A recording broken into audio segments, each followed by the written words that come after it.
നമസ്കാരം. സ്വർണ്ണവിലയിൽ വലിയ ആശ്വാസമാണ് ഇന്നുണ്ടായിരിക്കുന്നത്. രാജ്യാന്തര വിപണിയിൽ സ്വർണ്ണവില ഔൺസിന് $4066 ഇടിഞ്ഞാണ് ആഭ്യന്തര വിപണിയിൽ പ്രതിഫലിച്ചത്. നിലവിൽ സംസ്ഥാനത്ത് ഒരു പവൻ സ്വർണത്തിന് വില 91,440 രൂപയാണ്. ഒരു ഗ്രാമിനാകട്ടെ 11,430 രൂപയും. അതേസമയം വരും ദിവസങ്ങളിലും സ്വർണ്ണവില കുറയുമെന്ന് തന്നെയാണ് സാമ്പത്തിക വിദഗ്ധർ ചൂണ്ടിക്കാട്ടുന്നത്. 3 മാസത്തിനുള്ളിൽ വലിയ ഇടിവിനുള്ള സാധ്യത പ്രവചിക്കുകയാണ് സാമ്പത്തിക വിദഗ്ധ മേരി ജോർജ്. ഒരു മലയാള ചാനലിന് നൽകിയ അഭിമുഖത്തിലാണ് അവർ ഇക്കാര്യങ്ങൾ പറയുന്നത്. സ്വർണ്ണവില കുറഞ്ഞും കൂടിയും ചാഞ്ചാട്ടം തുടരുകയാണ്.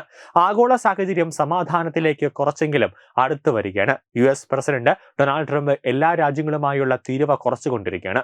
ഇന്ത്യയുടേതാണെങ്കിൽ മിക്കവാറും ഒരു 20% താഴേക്ക് കൊണ്ടുവന്നേക്കാം. ഇപ്പോൾ 50% നിൽക്കുകയാണ്. ട്രംപ് വന്നതിന് ശേഷമാണ് 0 ആയിരുന്നത് 50%ലേക്ക് കൊണ്ടുപോയത്. ട്രംപ് ചൈനയ്ക്കും മറ്റ് രാജ്യങ്ങൾക്കുമേൽ ഏർപ്പെടുത്തിയ തീരുവ കുറച്ചേക്കാം. അങ്ങനെ വരുമ്പോഴേക്കും തീരുവ യുദ്ധം അവസാനിക്കുമെന്ന് തന്നെ നമുക്ക് പ്രതീക്ഷിക്കാം. നവംബർ അവസാനിക്കുന്നതിന് മുമ്പോ അല്ലെങ്കിൽ ഡിസംബർ ആദ്യവാരമോ തന്നെ തീരുവ യുദ്ധം അവസാനിക്കും.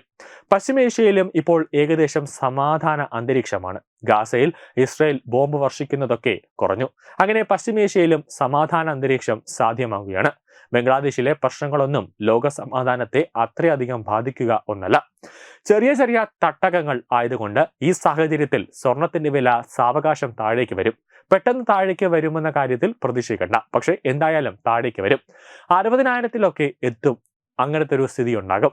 അതിന് ചിലപ്പോൾ 1, 2, 3 മാസങ്ങൾ എടുത്തെന്നിരിക്കും. അതിനിടയ്ക്ക് വീണ്ടും ചെറിയ വർധനവും ഇടിവുമൊക്കെ ഉണ്ടാക്കാം. ഓഹരി വിപണിയിൽ വലിയ ചാഞ്ചാട്ടങ്ങൾ ഇല്ല എങ്കിലും കഴിഞ്ഞ ദിവസങ്ങളൊക്കെ സെൻസസും നിഫ്റ്റിയും പോസിറ്റീവായിരുന്നു. നിക്ഷേപം സ്വർണത്തിലേക്ക് വരുന്നതിന് പകരം ഓഹരി വിപണിയിലേക്ക് പോയി തുടങ്ങി എന്നതാണ് അതിനർത്ഥം.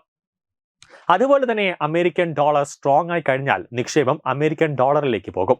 അങ്ങനെ അമേരിക്കൻ ഡോളറിലേക്കും ഓഹരിയിലേക്കും നിക്ഷേപം പോകാൻ തുടങ്ങുമ്പോഴാണ് സ്വർണത്തിന്റെ വില താഴേക്ക് വരിക.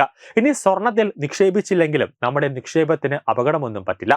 നമുക്ക് റിട്ടേൺസ് കൂടുതലായിട്ട് ഉണ്ടാകുമെന്ന പ്രതീക്ഷ വരുമ്പോൾ സ്വർണ്ണവില കുറയും. കാരണം ഈ സ്വർണത്തിൽ വരുന്ന വിലക്കയറ്റം പോലെയല്ല ഓഹരി വിപണിയിലൊക്കെ പെട്ടെന്ന് ഒരു കുറ്റിന്റെ അതായത് കരടിയുടെ അവസ്ഥയിൽ നിന്നും കാളയുടെ രൂപത്തിലേക്ക് പോവുകയൊക്കെ ചെയ്യാൻ വലിയ ഒരു സമയം ഉണ്ടാവില്ല.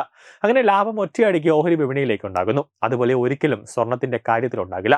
അതുകൊണ്ട് സമാധാനമായ അന്തരീക്ഷം ഉണ്ടെങ്കിൽ സ്വർണത്തിലേക്ക് പോകുന്നതിന് പകരം നിക്ഷേപം എന്ന് പറയുന്നതും നമ്മെ പോലുള്ള സാധാരണക്കാരുടെ നിക്ഷേപമല്ല. വൻകിട വ്യാപാരികളുടെയും വൻകിട ധനകാര്യ സ്ഥാപനങ്ങളുടെയും ആഗോള തലത്തിലെ വമ്പന്മാരുടെ അവരുടെ കോടാനുകോടിയുള്ള നിക്ഷേപമാണ് ഓഹരി വിപണിയിലേക്കും ഡോളറിലേക്കും ഒക്കെ പോവുക. അങ്ങനെ പോകുമ്പോഴേക്കും സ്വർണത്തിന്റെ വില തീർച്ചയായിട്ടും താഴേക്ക് വരും. അങ്ങനെ നമുക്ക് പ്രതീക്ഷിക്കാം എന്നാണ് അവർ വ്യക്തമാക്കുന്നത്. ന്യൂസ് ഡെസ്ക് തത്വമൈ TV.